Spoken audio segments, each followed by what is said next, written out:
Kalau channel kamu itu nggak berkembang di 2026, itu kemungkinan besarnya bukan karena salah algoritmanya, bukan. Tapi ini karena kamu masih melakukan kesalahan-kesalahan kecil yang terus diulang, yang sama persis, tanpa kamu sadari. Di video ini, saya mau bahas kesalahan fatal kreator kecil di 2026. Dan jujur ini bukan untuk nakut-nakutin teman-teman, tidak. Tapi biar teman-teman itu nggak buang-buang waktu percuma begitu saja selama setahun ke depan. Begitu kan? Siap? Let's go! Hai halo, assalamualaikum, selamat datang di A-Vlog, audiovisual vlog yang membahas tentang dunia perkontenan dan vlog.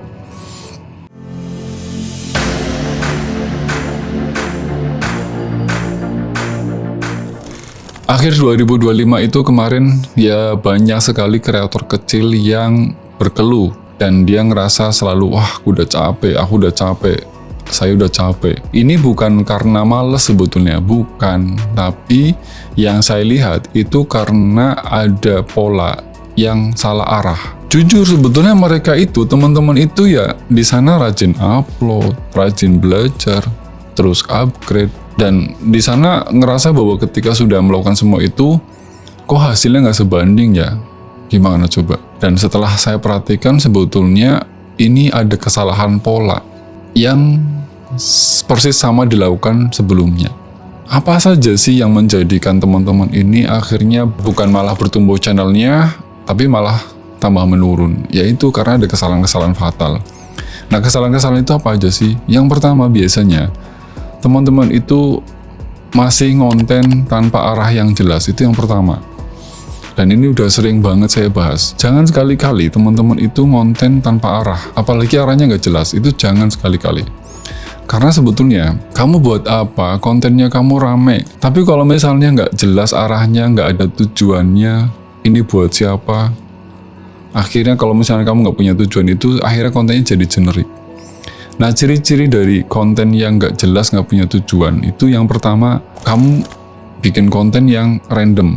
Misalnya kamu hari ini bikin konten edukasi, besoknya kamu bikin konten curhat, lusannya lagi kamu bikin konten ikutin tren yang lagi viral. Faktanya sebetulnya di 2026 itu seperti ini, bahwa algoritma YouTube dan penonton itu butuh kejelasan posisi dari channel kamu. Kamu tuh mau gimana sih gitu loh. Nah, supaya kamu bisa mengatasi semua ini, solusinya adalah yang pertama, kamu harus tentukan, saya ini bikin konten ini bantu siapa? Kemudian, saya bikin konten ini memecahkan masalah apa? Itu yang bisa membuat konten teman-teman itu punya tujuan. Yang berikutnya solusinya, oke, kamu boleh explore, boleh. Tapi harus punya benang merah yang sama, yang persis sama. Jangan lompat-lompat. Di konten lain sudah saya jelaskan. Paling tidak 2 poin ini itu akan membuat teman-teman itu kontennya, channel itu jauh lebih jelas. Kesalahan yang kedua yang sering juga dilakukan oleh teman-teman dan itu berulang adalah terlalu sibuk produksi, tapi nol evaluasi. Ngaku ya, banyak sekali teman-teman yang pemula kreator kecil ini pokoknya harus ngupload. Jadi ngupload terus. Tapi dia itu nggak pernah nanya, kenapa sih video ini gagal?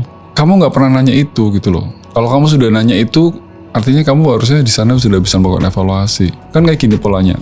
Kamu ngupload terus sepi, kamu ngupload lagi, terus kayak gitu polanya.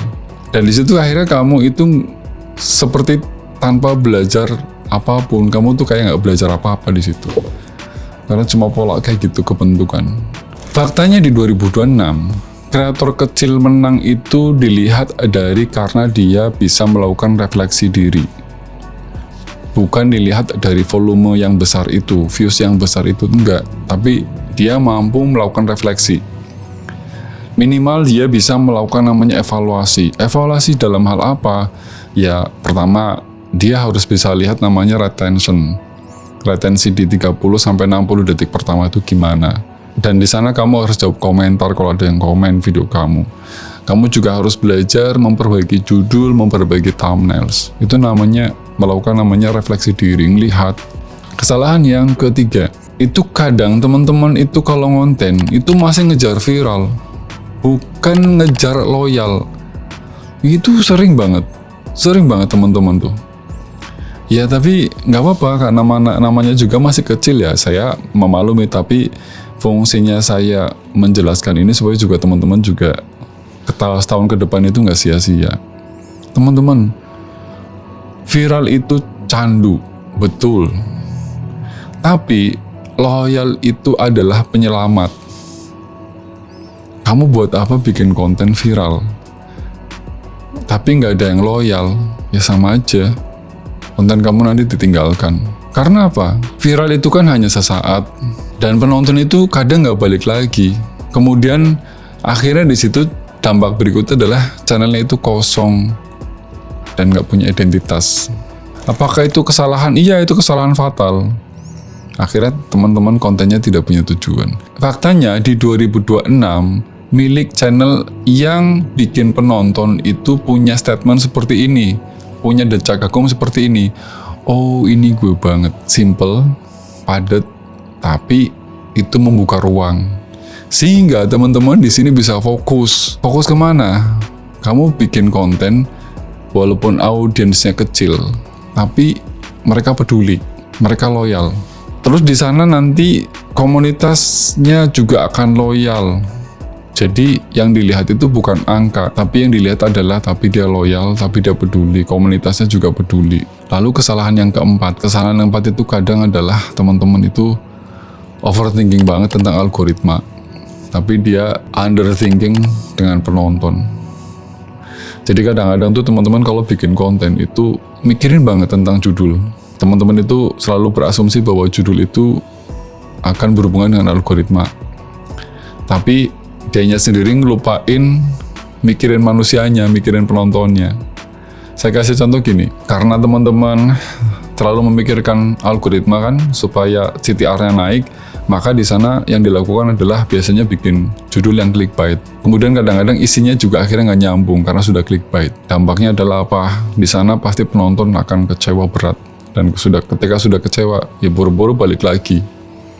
Dia akan meninggalkan channel kamu. Karena faktanya sebetulnya algoritma itu adalah cermin reaksi penonton. Itu yang harus teman-teman pahami. Channel kamu mau naik atau tidak, itu dari cermin reaksinya penonton. Reaksi penonton itu kan kadang dia bisa memberikan like, bisa share, bisa komen. Makanya kalau bisa, kamu sebelum upload itu kamu tanya terhadap konten itu, terhadap konten yang akan kamu upload. Kira-kira konten yang kamu buat ini, konten yang bikin orang merasa terbantu nggak sih? Atau cuma hanya memancing klik aja? Itu yang harus dijawab. Lalu kesalahan yang kelima itu kadang nyerah terlalu cepat karena datanya turun, metriknya turun. Jadi langsung udah deh, gue nggak akan konten lagi, orang channelnya turun. Nah, teman-teman di situ harus tahu bahwa fakta pahitnya adalah kayak gini loh teman-teman, bahwa semua channel nih, channel sehat itu pasti mengalami naik turun. Itu umum, lazim. Jadi ada naik turun, nggak selalu naik gitu loh, enggak. Channel ya pasti ada naik turun, kecuali kamu turun terus berarti channel kamu udah mulai nggak sehat tuh. Tapi kalau naik terus nanti turun terus naik lagi, itu nggak apa-apa, udah umum. Karena sebetulnya yang bikin gagal itu adalah apa? Ya diri kamu panik di sana, terus akhirnya di sana kamu ganti arah yang cukup ekstrim kan, dirubah niche-nya, terus ganti konten, atau kamu di situ berhenti upload, stop upload, ya sudah, kamu gagal. Harusnya tidak demikian teman-teman, enggak. Yang harus kamu lakukan, yang perlu kamu lakukan adalah kamu sabar, kamu konsisten dan adaptasi. Kamu harus berpikir long term mindset, berpikir jangka panjang, bukan hari ini viral terus besok enggak. Ya enggak juga, harus berpikir jangka panjang. Kesalahan yang keenam itu kadang kreator kecil atau kreator pemula itu ngerasa kecil, jadi ngerasa kayak nggak punya nilai. Ini dialami oleh kreator kecil. Akhirnya di sana apa? Ini sebetulnya mendowngrade, akhirnya teman-teman di sana ngerasa bahwa udah gue kecil, dan ini sebetulnya cukup bahaya, sangat bahaya. Karena sebetulnya fakta besarnya di 2026 itu ini cukup membanggakan bahwa kreator kecil itu justru punya peluang. Karena apa? Dia itu bisa lebih dekat dengan audiens, dan dia bisa lebih jujur, dan dia bisa lebih relate. Itu kreator kecil. Jadi yang kreator besar juga tidak bisa bangga begitu saja. Justru hal-hal yang kayak gini tuh kreator kecil tuh harus dibanggain, harus punya kebanggaan. Itu tadi, punya kelebihan-kelebihan yang dia bisa lebih dekat dengan penonton, dia bisa lebih jujur, dia bahkan bisa punya relatable yang lebih. Jadi sebaiknya kamu jangan tunggu besar dulu baru pede. Enggak kayak gitu cara berpikirnya. Cara berpikirnya adalah justru pede itu karena kamu masih kecil dan masih relevan. Itu yang harus kamu bangun, teman-teman. Sebetulnya kesalahan-kesalahan fatal kreator kecil itu bukan pada teknis, tapi lebih kepada mindset, cara berpikir. Makanya biasanya nanti di 2026 ini kreator yang bertahan itu adalah kreator yang pertama punya arah. Yang kedua itu kreator yang terus mau belajar. Yang ketiga itu kreator yang mau sabar. Yang keempat itu kreator yang konsisten secara cerdas. Artinya di sana melakukan adaptasi. Itu poinnya dari penjelasan kesalahan-kesalahan tadi yang sudah saya jelaskan. Dan kalau misalnya kamu di 2026 itu masih ada, itu berarti kamu bukan kreator yang main-main. Kamu adalah kreator yang sungguh-sungguh. Karena di 2026 itu bukan tahun paling mudah untuk dilewati. Tapi bisa jadi ini adalah tahun yang paling menentukan untuk kamu menjadi besar dan untuk kamu menjadi lebih sukses. Tulis di kolom komentar kesalahan mana yang paling kamu sering lakukan. Kesalahan mana yang paling sering kamu rasakan. Dan kalau kamu suka video ini, kamu bisa like, kamu bisa share ke teman-teman lain yang memerlukan informasi ini. Dan jangan lupa untuk subscribe, aktifkan lonceng notifikasinya supaya kamu nggak ketinggalan dengan informasi, tip, dan trik, serta motivasi-motivasi yang sering saya berikan di vlog ini.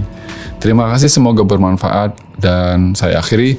Salam vlog.